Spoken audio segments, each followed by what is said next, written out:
This podcast contains strong language and adult themes from the outset.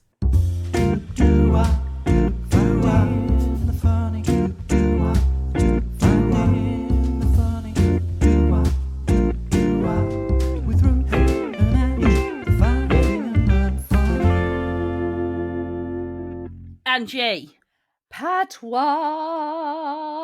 Oh, it feels nice to hear that again. We are back, babes. We are back, bitches. Babies. We are back, babies. Anyway, Ange, we've got a question for you. Right, okay, here we go. Back in series 6, first question, here we go. How do you feel about spiders?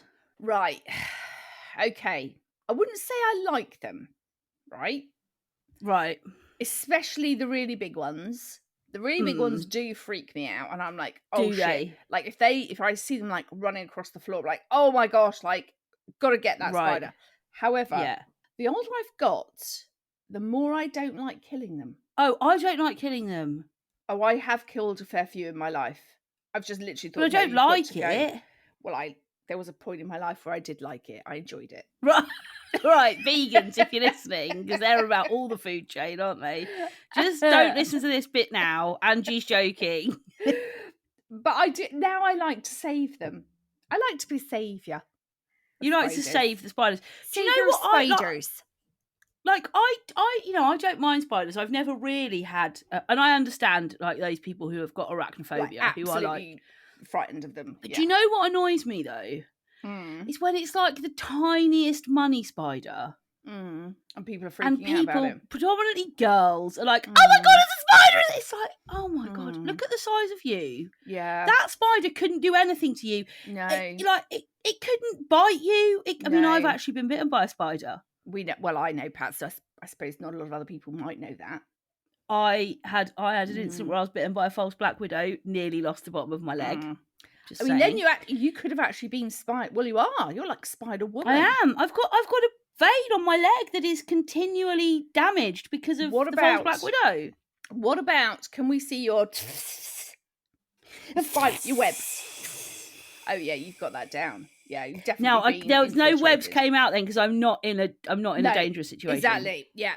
Webs are only activated when there's a villain or I need to get across something. I can do this. Yeah, brilliant. Yeah. Nothing comes out. If I'd have been needing to jump to the other side of a wall, straight out, webs out. Webs. Yeah. Tits out, webs out. Get your webs out, right? Brings a whole new meaning to get your tits out. I'm like, chill out. Like, sure, the ones that are really big, I hate over spiders, moths. Oh yeah, moths are annoying. Yeah. And they're just dust. I don't like anything flappy. That's what I've... Same. Anything that flaps around, whether it's a moth, whether it's a daddy long is legs. Not a fan of flaps, guys. I am not. Well, I mean, some flaps. Ange is not going to be looking at flaps. I'm not interested in your flaps. To be honest. No. You take your flaps elsewhere, in my opinion. I'm not really that fussed. Especially if you start flapping them in her face. Yeah, then I'm going to smack you. Then she's well over it. But and moths are just full of dust. What is that shit that comes out? Oh my God, they're disgusting. Give me that. Give me a spider, like an average sized spider any day over a moth. Moths are disgusting things. Wow, Pat, you've really gone in there, haven't you? Just before we move on, while we're on the insects, do you want to hear something interesting about flying ants? Oh, right, yeah. I heard this on the radio the other day. So flying ants are actually part of just the regular ant colony. Right. And they go out. The reason they can fly is they need to go further distance because they go out purely to procreate. Okay. Right. So they can fly to go and... have a quick find other ants to find other flying ants. Now, male flying ants can procreate a certain amount of times. I think it's 12 times and then they die. Right. When they procreate with a female flying ant, she will then eat her wings off and she becomes the queen ant of the queen ant of a new colony. Patty, I'm going to have to start calling I listened to Mystery Hour by James O'Brien. I'm going to have to start calling you Patty Attenborough. Pattenborough. this guy phoned up. He knew so much about ants and ant colonies, and he said, "Oh yeah, after sex, the female flying ant eats her wings off, and then she becomes the queen ant." Yeah, because she'll then obviously she's pregnant. She'll give birth to loads of ants, and she is the queen ant in that colony. She becomes the queen. Yeah, so she does jack all then after that.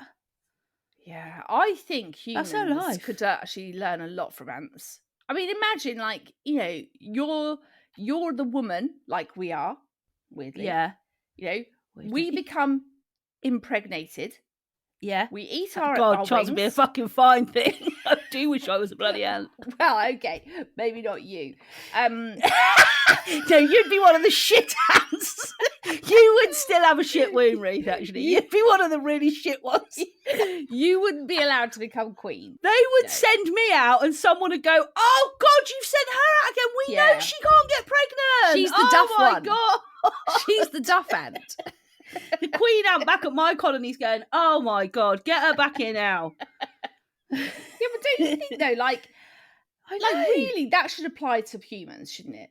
You have sex once, get pregnant, eat your arms off, you're a queen. Become the queen, sit around doing jack all, and watch everyone else run around for you.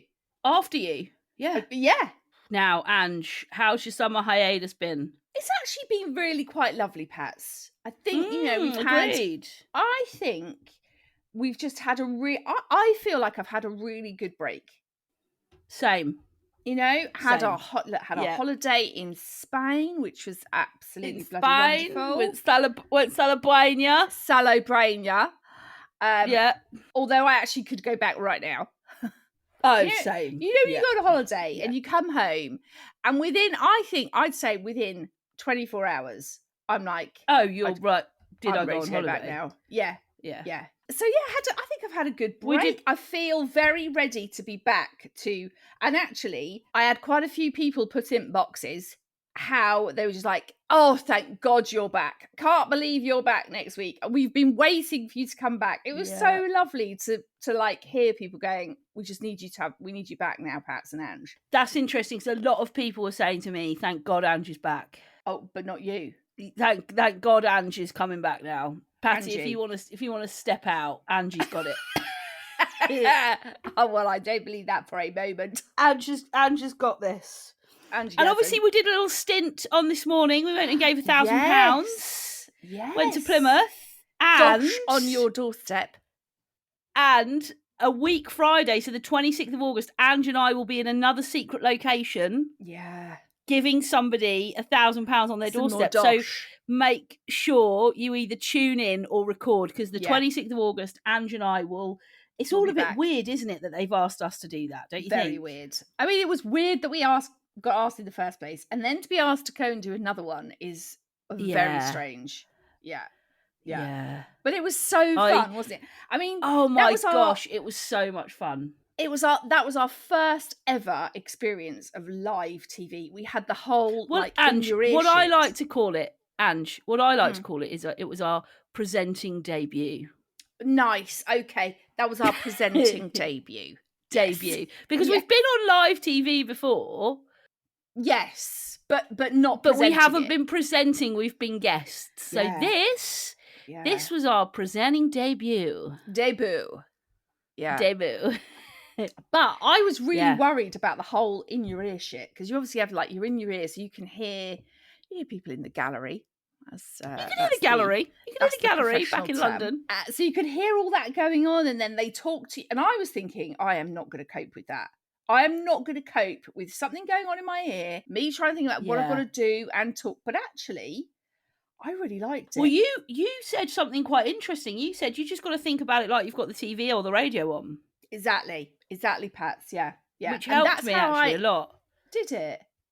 Yeah, it did. Oh, that's good. But I loved hearing what else was going on. But then I'd sometimes talk and think, oh shit, they could probably hear me. But also, wasn't it, you get a countdown in your ear. So you get you've got 4 minutes left. You've got 2 minutes left.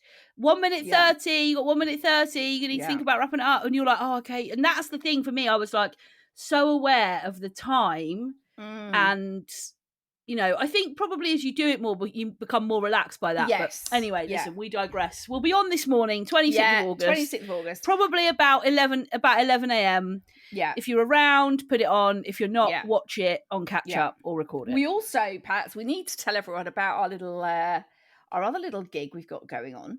Yes. Patty and I Find It Funny, is going to be at Happy Place Festival in Tatton Park in Manchester on the 4th of September. I can't wait. No.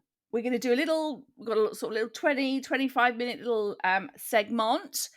There are still tickets available. So if you're, living in and around that area, you fancy rocking up, we will be there. You just go to happyplace.com and you can get some tickets. Pats and I will be there. So, we will be there. Tickets are only £35, which I don't think is bad, No, that's very good, actually. And there's loads of other stuff there. Like there's yoga there. There's a big eco marketplace there. There's lots and lots of different stages. Some are talks. Some are more like you can do like a bounce thing there. Like I saw that. It looks like it's going to be a really great day. So obviously Ange and I will be there all day, and we've got a little slot in the afternoon, and you can come down and see us. And we would love to see you there. Tell us, Ange, what has been getting on your shitting tits? Right. Now, I noted this down a few weeks ago, and now I've come to actually bring it. I've been thinking this morning, I don't know if this is going to be a bit niche, but I thought, fuck it, I'm going for it anyway. And I just hope that you know what I'm talking about, and then other people will also know what I'm talking about. Right, so this episode could be about 15 minutes long, because this could bomb. Yeah. But, let's just give it a go and see what happens. Let's go with it. Let's see what we're doing. Let's go with it. So, the thing that has been getting on my shitting tits is videos of people making tiny things. Do you know what I mean? I love that. I follow so many accounts of people that make tiny things. No, what? Yes. Why do you find that annoying? Because why? Why? Because why are they making tiny rucksacks and tiny plates and tiny houses? Why? What is the point? There isn't anybody that small who's going to use it. And then I find, I think the thing that pisses me off is I see them come up on my feed and I'm like, oh God, there's someone making tiny shit. But then I find myself watching it. And then I go, no, because then I annoy myself, because I sit there and watch this video of someone making tiny shit for like 2 minutes, and I get to the end and I'm like, what the fuck have I watched? Why have I just sat and watched 2 minutes of someone making a tiny rucksack? And then I'm annoyed at myself. Because it's amazing, because I watch those videos and I'm like, oh my God, how are they doing that? I follow a woman and she makes tiny Right, here we go. Patty watches a woman who makes tiny what? Sushi. There we go. What, out of actual rice or out of wool and shit? No.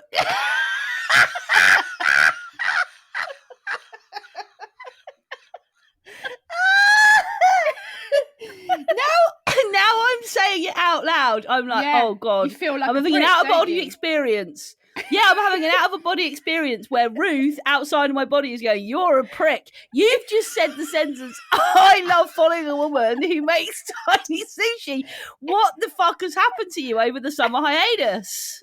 Yes, exactly. I love it. It's not out of rice. It's out of like any material she can find. Wool. I follow this other woman. No, it's not wool. It's like, I don't really know what it is. I don't know how she does it. That's why I watch them. I mean, at least if you're going to make tiny sushi, make it you could eat it. Like, you're making tiny sushi out of materials and you're just going to have them randomly placed in your house, a tiny sushi. How do you feel about, because I also am obsessed, and I mean obsessed, with watching like people icing cakes and stuff. Again, I find myself watching it and then going, what the hell am I watching? I'm watching somebody ice a cake. That is what happens to me. Yeah, it sucks you in. And I think that's the thing that pisses me off. It sucks you in to the point that you watch it. And then at the end of it, I scroll and I think, what the fuck? I've just wasted, I don't know, 2 minutes of my life watching a shitty video about someone icing a cake or making some tiny sushi that I can't even eat. And I'm Do you know what this is? This is the adult version of. Do you remember the craze? I don't know if kids are still doing it now because my nieces and nephews are too old, really. Although maybe Kerry and Charlotte not so much. But when kids went through the phase of watching people on YouTube making like toys, yeah, weird, like, opening toys. I remember when we first went out to LA when James moved out there to see them, and Charlotte wasn't obviously born then. It was just Max and Kerry, and Max was absolutely, he made me sit with him for hours and watch this bloke with a load of Kinder eggs opening them and going, oh wow, look, I've got the micro car, let's open number 2, see what I've got. And he was totally enthralled by it. And you see, that's weird, isn't it? But at least you're still a child. You know, that's the difference, isn't it? You're a child. Yeah. And you're 7. You'd have toys, you'd have chocolate. I get it, right? Yeah. An adult, a grown adult 40. At 40 plus, maybe some adults in their 60s and 70s, watch people making tiny sushi that you can't eat. I saw this woman making a tiny Gucci rucksack. She had the bit of like the red stripe, the bit of glitter, and then like the zip actually opened. You know, you could open the zip. Well, that's amazing though, isn't it? Don't you think that's art? No, I think stop dicking around. Stop dicking around with tiny things that are useless to anyone. No one can use that. You've taken however long it makes you to make a tiny rucksack, a tiny Gucci rucksack. I don't know how long that takes you to make it, but you've made it. Now, what are you going to do with that? Who can use it? that is my really problem. I'm so pleased I brought it out because I was this morning. I was actually starting to doubt myself. I'm like, right, maybe no one else gets this. Maybe no one even knows what I'm about. No, that is really funny. Shit. Right, okay, well that's brilliant. And it actually doesn't surprise me that you like watching them. Oh, I love it. Honestly, this woman I follow who predominantly makes tiny sushi. I go on to her page most days to see if there's any new videos. I love it. Oh, God. Right.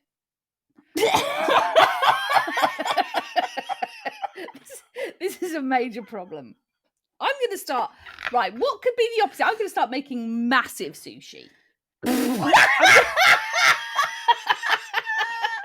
Are you basically going to become Neil Buchanan at the end of Art Attack? Yes.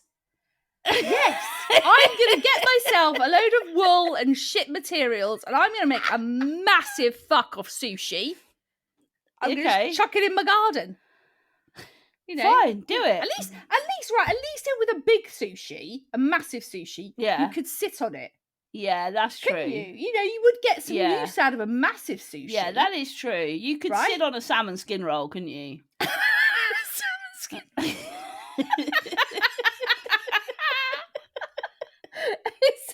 Right. Okay. I'm going to do this. I'm going to make a massive salmon skin roll, shove it in my garden. Do you know what, Ange? You're actually not, though. I'm not, no. No. You're actually not going to do it. I mean, no. If there's anything you're not going to do, there's things you actually have to do that you don't do. You're definitely not going to do this. Yeah, that's a fair point, actually. I'm not doing that. Yeah. But that would make more sense to me. Yes, yeah. You know? You could get a load of brightly coloured bean bags and a bit of white, like a white towel or something, and position them in a way that looks like massive sushi. But you're not actually going to make massive sushi. No, I'm not. Oh. No. Anyway, so that was a very good tits, Ange. There are my tits. First week back, there's my tits, guys. They are a solid pair of tits. Well done. Brilliant. Urban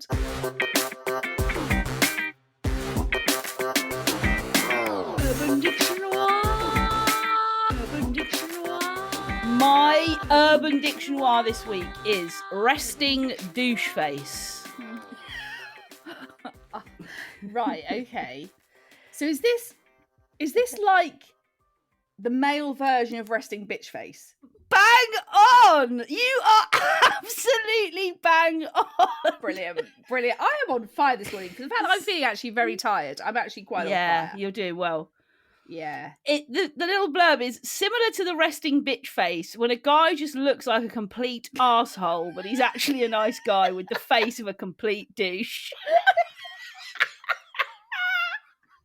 I love the word douche. Me too. Douche. I love it. And I love the idea of pointing out a guy going, oh my God, look over there. He is a resting douche face. Douche face. Who in the public eye do you think's got a resting douche face? Oh, gosh. Maybe Rylan. Yeah. You know, I think he can look a James can have a bit of a resting douche face. Do you think? He can look a bit moody.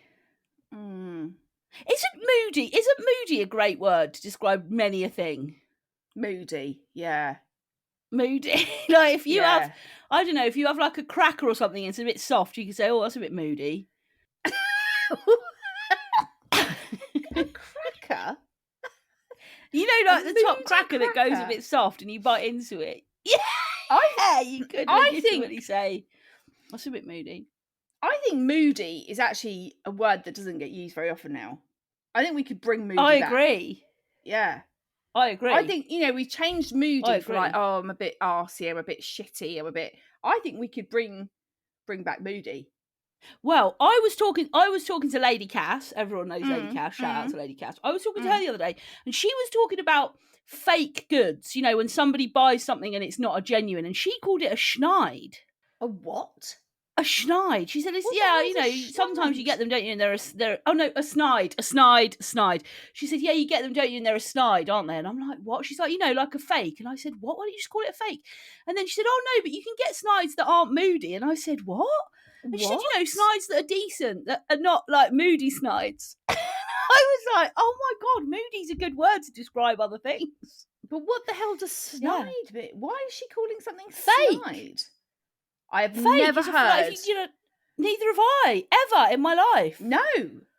I've never heard the word snide used for fake. I mean, I've heard like, you know, snide as in, oh, she's a bit snidey. Like yes, but never as a fake. No. Never as a fake, yeah. Okay. And then she was telling me that, you know, she got a couple of snides and they weren't moody snides. They looked good. They, you know. Moody snides. Have you ever had a snide? What? Have you ever had a snide? Have you had anything snide? Oh, I'm sure if I look back as a kid when we went to Spain and stuff and Dad would buy us something from the market, yeah. I mean, I doubt that was genuine. But you've never like thought, oh, because I have a lot of pals that do the whole snide shit. Me too. But I've never done that. I'm just not really that bothered. I'm not even bothered about fake. I'm not even bothered about the real deal, let alone the fake. No. So to me, I'm like, why am I going to spend 20 quid on something that's fake? On a snide. Yeah. On a snide. I'd rather, if I was that fussed, I'd rather save all my 20 quids and get the real deal. Yeah. Yeah. You know, I've never got that. I've never got the snides. Who else in the public eye has got a resting douche face? I've thought of one. He's absolutely not a prick. We've met him. He's absolutely lovely, but you could think he was Ant McPartlin of Ant and Dec. No, you see, I would never think that. I wouldn't look at his face and think, oh, dick, get to know him, not a dick. Moody. Oh, moody. Yeah. I actually think, I mean, there obviously is going to be some douche. What's it called? Douche. Resting douche face. Resting douche face. Right. There are going to be some douche faces, for sure. I just don't know if I've ever really come across that many. But I think women are more likely to have the resting bitch bitch face is a real thing. Yes, for sure. Yeah, I can quite easily think of a couple of people I know women who have definitely got the resting bitch face. Some of them are then not, but some of them then still are. But I think women tend to be. Why is that though? Why are women more like that, do you think? Because I think men don't have as much shit going on as women, do they? That is probably a fair point, Pats. Yeah. Men don't have to fucking deal with periods and shit, do they? That's once a month. That's enough to piss you off enough to look like you're a bitch. I just feel like men have had the easy straw, really. Oh, I'm not saying men don't get stressed, and life isn't difficult for men. I know that. I know that men can feel lots of burdens about things. I'm absolutely not saying that. But I think outwardly to look pissed off, women often have more to outwardly look pissed off about. Yeah, I think you're right there, Pats. I mean, can you imagine? So I think if men actually bled from their penis once a month. Right. Well, this is actually going to bring us really beautifully onto dickish behaviour. I was actually thinking the exact same thing. Yes. This is a beautiful segue. Yeah. Seg.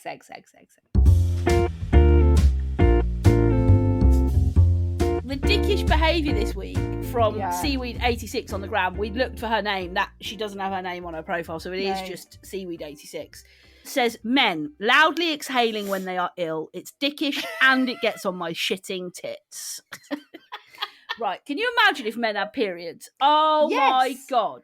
Oh, good Lord. Well, I'll tell you this for now, Ange. We would not have a population because men would have. I will tell you this for now. We would not have a population because men would have had a hysterectomy the moment they had their first period. Absolutely. Yeah, they'd be like that. I'm not doing this every month for the next 40 years. Oh, so I can have a kid. A kid that I've got to look after for the rest of my life. And I can't go for that promotion because I've got a kid now and I've got to stay at home and look after it. Fuck's sake. Yeah, it is. Men do love a sigh and a groan and a moan far more than women do, I think. Oh my God. When they're ill, it's like... it's... It is... Yeah. And just they literally become this absolutely incapable person of doing anything. Like if you ask them to go and get yourself a drink of water, I can't move, Andrew, I can't move my arms, I can't move my legs. Andrew can't move. Oh, you're gonna have to do that for me, Andrew. You're gonna have to go get that for me. And then the other thing that really pisses me off as well, right, is and obviously this is predominantly gonna be aimed at Ian because he's my husband and I live with him. So he's gonna be my main target here. So apologies now in advance, Ian. Hi, Ian. But the thing that really pisses me off is when Ian is ill, and now Ian, bless him, does suffer with quite a bit of headaches. He's a very headachy person, right? Now, I don't really get headaches, right? So I can't really get it, but I try my best, right? Yeah. He'll come in, like say he's been at work or whatever. Oh, I've got a banging headache. I've got a banging headache. That's always the description of it. Banging. I've got a banging headache. I've had it all day. Right? Yeah. And I'll say to him, have you taken anything, Ian? No, I haven't taken anything. What? Yes, you've had a banging headache all day and you've not thought at any point in the day, maybe if I just take a couple of paracetamols or something, that's going to take the edge off. It's going to make me feel a bit more okay. Oh, no, Ian. Right, that. Ian. And then you just get this constant huffing, sighing, banging. And banging, I can't do that, Andrew. Can't do that. I'm just going to have to go and sit in a dark room. I can't do that. Sighing, banging, everything's shit. Takes a couple of paracetamol, within an hour, bang. Back to normal, back to life. But I think men do that a lot. I think men like to whinge and moan and sigh to get a bit of attention. Yeah. So I'm not gonna take anything. So I really want to make her know that I'm feeling really shit. My head is banging. And then I'm gonna sort of milk that for a while. Then I'll take the paracetamol. Yeah. Then I'll be fine. Well, what Matthew likes to do is Marty likes to exaggerate. Now, Marty does like an exaggeration. Oh my God. I got a message from Matthew once at work and he said, I think I've broken my back. I was like, what? He said, I think I've broken my back. I said, no. You wouldn't be messaging me sat at your desk at work if you'd broken your back. No. You'd be phoning, you'd be like on your way to hospital saying, can you pick me up? He was like, what? I was like, what are your symptoms? He said, I've got a really bad pain in my back. I said, you haven't. Firstly, it's a Monday. You've had the weekend. You've done fuck all weekend to break your back.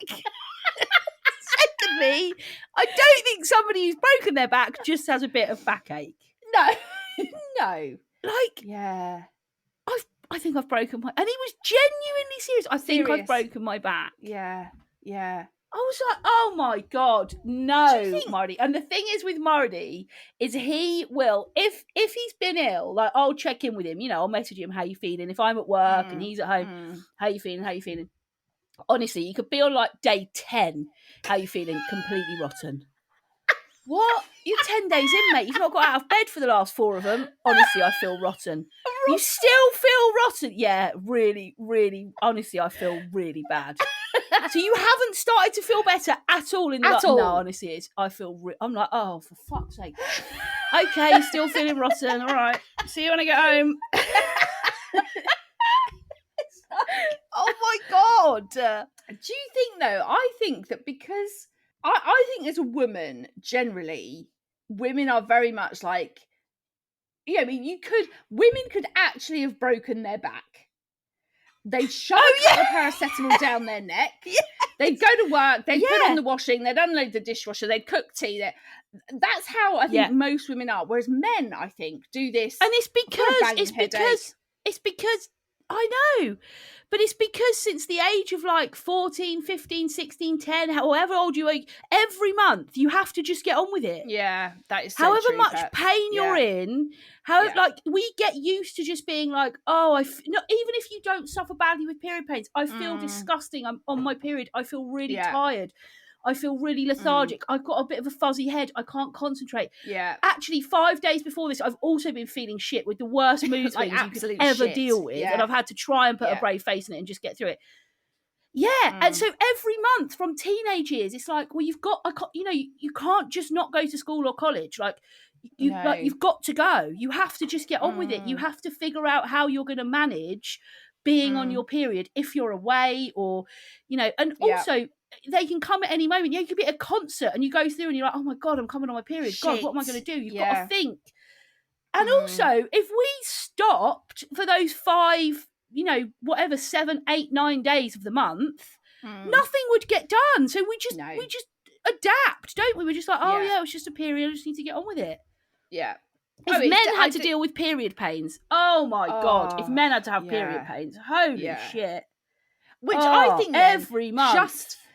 This just solidifies for me how women are by far the stronger species. 100%. Like, there's no doubt in my mind. Without question. Yeah.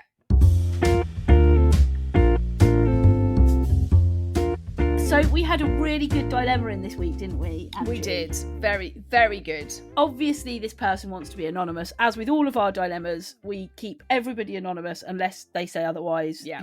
We're not going to go giving people's names and stuff. But this actually came in yesterday afternoon when Ange and I were together. Yes, very timely. And it says this: I have a massive dilemma. How do I tell my best friend that I basically love him? I'm so bloody scared as I don't want to ruin our relationship. We have known each other for 19 years and we met at uni, where we would always end up with each other after a night out. We talk every day on the phone, but don't get to see each other as much as we would like, as I live 3 hours from him. However, when we do see each other, we end up sleeping together. 3 weeks ago, I went to visit him and we had the best time, and again, we ended up in bed together. We have this weird connection, and everyone always comments when we are together that there is such chemistry. We both now happen to be single, and I just can't stop thinking about him, but I'm scared to tell him in case he doesn't feel the same.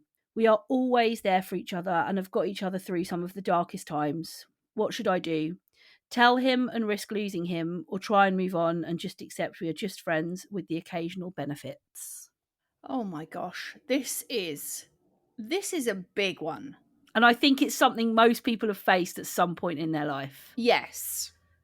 Maybe even if you haven't been sleeping with your, if you've had friends of the same or opposite sex or whatever, like I can definitely think about guys in my life, even if I haven't been sleeping with them, where I've been like, God, we've got this weird chemistry. We gravitate towards each other. We really care about each other. I think that at some point, most people have felt this. My first instinct when we got this in and like on thinking about it since yesterday was, you've got to tell him. Because I think not telling him, you will always live in, you'll never really move on. You'll never really just be okay with that, because you will always have this feeling in the back of your mind about how you feel about him. And I don't think you'll ever move. The fact that it's been like 19 years and this has continued to happen, I agree, on and off over that amount of time, I don't think you'll ever move on. So I think there is a risk, because if you tell him and he doesn't feel the same, which I don't know, there's part of me thinking, how have they both got onto this without either of them ever really addressing it? But I'm like, is it just because it has just been that way? They've kind of hooked up every now and then, and they've obviously got this connection, and they end up sleeping together, and it's just they've both kind of gotten into this sort of, this is just what happens. So neither of them have ever addressed it. But I just sort of think, how can that keep happening over that period of time without both of them feeling the same thing? But just I think they probably both have this same fear of, if I tell her how I genuinely feel about her, I'm going to risk losing her. And she's obviously feeling the same and stuck in the same place. And I just think you can't, like, why waste any more time? Also, I think the thing for me is, what I would say to this person is, picture yourself, him telling you that he's met someone. That is going to crush you. And at the moment, you've got the opportunity to potentially stop that. There will come a point, if you don't say it out loud, where he potentially is thinking the same thing. And you've got to picture yourself getting that phone call, or seeing him one weekend and him saying, I've met this amazing girl. And you going, oh, shit. Oh, God. Yeah. And him going, honestly, you'll love her. She's great. I can't wait for you to meet her. You're my best friend. I've told her all about you. You're one of the most important people in your life. And you're sat receiving that information going, I've had 6 months, 6 weeks, 6 days, I don't know, a year, however long, to tell you all this stuff. And now I've got to suck it up and meet this woman that you are besotted with and be cool with it. And I think life is too short to run the risk of him doing that to you. Now, you could also do that to him. You could meet somebody that blows your socks off, but it sounds like it's never going to be quite the same as what you've got with him. You've got this like deep-rooted friendship, you understand each other, you're always there for each other. It sounds like other people can see in you how well you get on. I think, picture yourself being told by him that he's met this amazing woman, and that for me would be enough to go, this has been 19 years. I don't want you ringing me up telling me that you've met someone amazing and I've got to meet her and have dinner with her and all of those things and be okay with it. If he was with somebody else and you felt all these things, of course it's even, but I just sort of think at the moment, what have you got to lose? It sounds like after 19 years of friendship, neither of you are going to go, well, I don't want to be your friend anymore. No, exactly. Like, it sounds like you can work through whatever's in front of you. So if you sit him down and you say, look, I'm in love with you, or I can't stop thinking about you, you're the best person in my life, I really want to see if there's a relationship here, and he goes, no, I don't, then you just work through that as mates, don't you? And you know once and for all that you can have some closure, you can put some boundaries in place, you can say, okay, well then you don't get to sleep with me anymore, like that's got to stop. When we're together, we've got to be very platonic with each other. I just think you've got nothing to lose at the moment. It doesn't sound like he's the type of guy that's going to go, well, sorry, if you fancy me, I don't want to be your friend. Like, it doesn't sound like, from what you're describing, that you've both been there for each other and you talk every day, and he doesn't sound like the type of guy that's just going to cut you out. No. So and why wouldn't you just go for it? I think because it has been such a long time. Yeah. Like, 19 years. This is not just someone you've just randomly met and for the last, I don't know, year or 2 years, 6 months, whatever. This is how it's been. This is a very, very deep relationship for both of you. Absolutely. And I think, yes, there is this element of going, oh gosh, if I tell him and he doesn't feel the same way, yes, it is going to change. It will change your relationship. But I don't think you will lose him. It's just going to be a matter of you then having to like adapt to how this relationship now will be. But my first thought was, you have to tell him. You have to tell him, and just at least then one way or the other, is there something, move on. Is there something more here that we could both really give to each other and see if there's some deeper relationship, rather than this kind of occasional we get together, or there isn't, and at least that gives you the answer one way or the other. And I think just living in this sort of limbo of the feelings you have for him, but him never really knowing, or you never being sure, I just think you've just got to go for it and hope that he feels the same way, and if not, like Pat says, I think there's enough of a relationship there that you will be able to keep that. It's just going to be different. I agree. So can we ask that you would do something for us, this listener? Will you message us in again and let us know how it goes? If you decide to tell him, will you message us? I'd love to hear an update on how this goes for you, because that is such a massive dilemma, like we've already said. But I think I'd love to hear either way how if you would feel strong enough or able enough. Would love to hear the outcome of that. Talking of getting in touch with us, we haven't done many calls to action this week. We have not, Pat. No, we've first week back, bit rusty, bit slack on that front. Yeah. So there are loads of ways that you can get in touch with Ange and I. We're both on Instagram. I'm at Ruth Corden. She's at Ange Corden. And you can also find us on Instagram, Facebook, and TikTok. Just search Finding the Funny Podcast. But first episode of Series 6 in the bag. Boom. All done. We're so happy to be back. We hope you're happy we're back. Ange and I will be back next week, helping you to find more of the funny.